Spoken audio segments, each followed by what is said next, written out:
বড় বিপদে পড়েছি। আমি একজন সাহিত্যিক, বাজারে নাম হয়েছে, কিন্তু নাম হলেই সাহিত্য বাজারে টাকা হয় না। ফলে একদিন যারা বন্ধু ছিলেন তারা মহাজন হয়ে দাঁড়িয়েছেন। আমায় দেখলেই মুখ ভার করেন কিংবা তাগাদা করেন। বন্ধুত্বের দাক্ষিণ্য যখন একেবারে শুষ্ক হয়ে গেল, তখন স্থির করলাম কলকাতা থেকে অন্তত কিছুদিনের জন্য গা ঢাকা দেব। ভাগ্যক্রমে একজন প্রকাশক একটি উপন্যাস লেখার বরাত দিলেন। কিছু দাদনও আদায় করলাম এবং সেই টাকা নিয়ে কলকাতা থেকে সরে পড়েছি এবং পশ্চিমবঙ্গের একটি শহরে জীর্ণ খোলার ঘর ভাড়া করে বাস করছি। উপন্যাস শেষ না হলে ফিরব না। আমার খোলার ঘরের জানলা ভাঙা, খাপড়ার ছাউনিও নিরবিচ্ছিন্ন নয়। আসবাবের মধ্যে কীটদষ্ট তক্তপোষ, নরবরের টেবিল ও একটি টুল। যিনি ঘরটি ভাড়া দিয়েছেন তিনি পাশেই পাঁচিল ঘেরা মস্ত বাড়িতে থাকেন। মহাজনী কারবার আছে।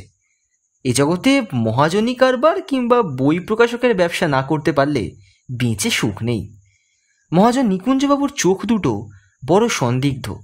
1 মাসের ভাড়া আগাম নিয়ে তারপর থাকতে দিয়েছেন। অল্প দূরে একটা সস্তার হোটেল আছে, সেখানেই খাবার দাবার ব্যবস্থা করেছি। প্রথম 3 দিন বেশ নির্বিঘ্নে কেটে গেল। উপন্যাস শুরু করে দিয়েছি। খোলার ঘরে যে উপদেবতার যাতায়াত আছে সেটা জানতে পারিনি। 4র্থ দিন রাতে আলো নিভিয়ে শুয়ে পড়লাম। আমার অভ্যেস, বিছানায় শুয়ে একটা বিড়ি না খেলে ঠিকঠাক ঘুম আসে না।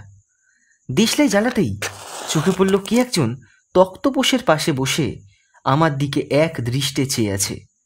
2 আগ্রহ ভরা চোখ। চমকে বলে উঠলাম, কে? সঙ্গে সঙ্গে মূর্তিটা মিলিয়ে গেল। আবার দেশলাই জ্বাললাম, কেউ নেই।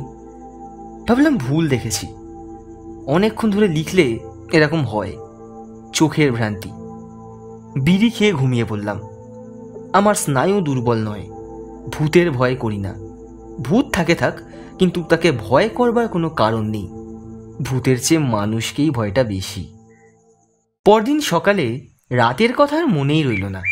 সারাদিন উপন্যাস লিখলাম। উপন্যাসে প্রেমের প্রগতি দেখাচ্ছি। আমার হিরো একেবারে নিম্নতম স্তর থেকে আরম্ভ করেছে।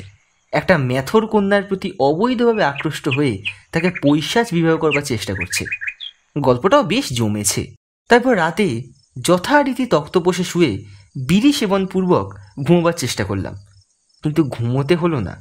হঠাৎ চটকা ভেঙে শুনলাম ঘষা ঘষা গলায় কে যেন প্রশ্ন করছে, ঘুমোলেন নাকি? অন্ধকারে কিছু দেখা গেল না, কিন্তু মনে হলো যিনি প্রশ্ন করলেন তিনি তক্তপোষের পাশেই বসে আছেন। কিছুক্ষণ নীরব থেকে বললাম, আপনি কে? কি বলে পরিচয় দিই? যখন বেঁচে ছিলাম তখন নাম ছিল নন্দদুলাল নন্দী। আমি একটা হাই তুলে বললাম, খাসা নাম। আপনি তাহলে প্রেত? হ্যাঁ, কিন্তু আপনি ভয় পাবেন না, আমার কোনো বদমতলব নেই। মনে পড়ল দেশলাইয়ের বাক্সটা মাথার কাছেই আছে। সেই দিকে হাত বাড়িয়ে বললাম, বদমতলব থাকলেও আপনি আমার কোনো অনিষ্ট করতে পারবেন না। আপনি তো হাওয়া। তবে আমি ভয়ে পেয়ে নিজে নিজে অনিষ্ট করতে পারি বটে। তা বটে। আমার সঙ্গে কিছু দরকার আছে কি? দরকার এমন কিছু নয়, কথা কইবার লোক পাই না। আপনি স্বজাতি, তাই। দেখলাম প্রেতের অবস্থা আমারই মতো। খুব সম্ভবত বন্ধুদের কাছ থেকে টাকা ধার করেছে। বিছানায় উঠে বসে দেশলাই জ্বালতে উদ্যত হয়েছি, এমন সময় সে বলল, দেশলাই জ্বালবেন? কেন, আপনার আপত্তি আছে? হঠাৎ আলো জ্বাললে একটু অসুবিধে হয়। তবে থাক। কালকে আপনার চেহারাটা একটুখানি জন্য দেখিয়েছিলাম, ভালো ঠাহর করতে পারিনি। যাই হোক, বাদ দিন। কিছুক্ষণ চুপচাপ। ভাবলাম বেচারা কথা বলবার লোক পায় না, স্বজাতি পেয়ে আলাপ করতে এসছে। আমার কিছু বলা কওয়া দরকার। আপনি কি কাছে পিঠে কোথাও থাকেন? পাশে পাঁচিল ঘেরা বাগানে পুরনো নিম গাছ আছে, তাতেই থাকি। তাই নাকি? আপনিও নিকুঞ্জবাবুর ভাড়াটে? তা কত ভাড়া দিতে হয়? প্রেত রসিকতা বুঝল না, বলল, বাড়ি, বাগান সব একদিন আমারই ছিল। আমার প্রপৌত্রের কাছে নিকুঞ্জপাল কিনেছে। আপনারও প্রপৌত্র? সে বেঁচে আছে বুঝি? হ্যাঁ, তার অবস্থা বড় খারাপ। প্রপৌত্র মানে আপনি আন্দাজ ৮০-৯০ বছর আগে বেঁচেছিলেন? সিপাহী যুদ্ধের সময় আমি ছিলাম, মুচ্ছুদ্দির কাজে পয়সা করেছিলাম। ভেবেছিলাম ৭ পুরুষ বসে খাবে, কিন্তু প্রেতের কথা শেষ হলো না। আমি অভ্যাসবশত অন্যমনস্কভাবে একটা বিড়ি মুখে দিয়ে ফস করে দেশলাই জ্বাললাম। প্রেতের ত্রস্ত চকিত চেহারাখানা একটু জন্য দেখা গেল। তারপর সে হাওয়ায় মিলিয়ে গেল। আবার হয়তো আসবে ভেবে কিছুক্ষণ বসে বিড়ি টানলাম, কিন্তু প্রেত আর এলো না। তারপর কয়েক রাত্রি আর তার দেখা পাইনি। এদিকে আমার উপন্যাস খুব দ্রুত এগিয়ে চলেছে। হিরো এখন এক রজক কন্যার কৌমার্যহানির উদ্যোগ করছে। এরপর আসবে গোপ কন্যা। স্থির করেছি এইভাবে ধাপে ধাপে তুলে হিরোকে এক চিত্রাভিনেত্রীর সঙ্গে বিয়ে দিয়ে দেব। উপন্যাসের নাম রেখেছি স্বর্গের সিঁড়ি।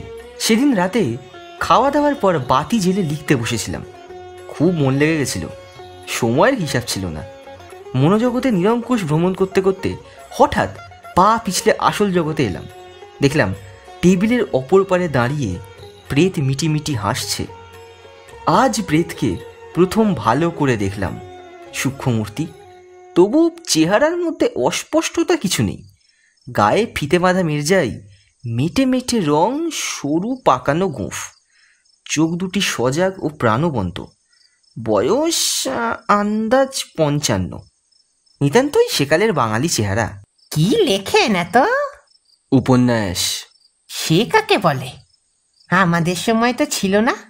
উপন্যাস কি তা বুঝিয়ে দিলে প্রেত সাগ্রহে বলল, ও, গোলে বোকাউলির গল্প, রূপকথা। তা বলুন না শুনি। সংক্ষেপে গল্পটা বললাম। শুনে ভূত বলল, ছিছি। ছিছি বললে চলবে কেন? এ না হলে বই কাটে না। যাও বা দিন। কদিন আসেননি যে, ব্যাপারটা কি? আপনি অদ্ভুত লোক। অন্য লোকে ভূত দেখলে আঁতকে ওঠে, আর আপনি গ্রাহ্যই করেন না। মানে সে রাত্রে আচমকা দেশলাই জ্বেলেছিলাম, তাই রাগ হয়েছিল বুঝি? রাগ নয়, চমকে গেছিলাম। আর চমকে গেলে আর শরীর ধারণ করা যায় না। খাতা টেনে নিয়ে বললাম, আচ্ছা আজ আপনি আসুন, পরিচিতি শেষ করতে হবে। মাঝে মাঝে আসবেন, গল্প সল্প করা যাবে। আচ্ছা।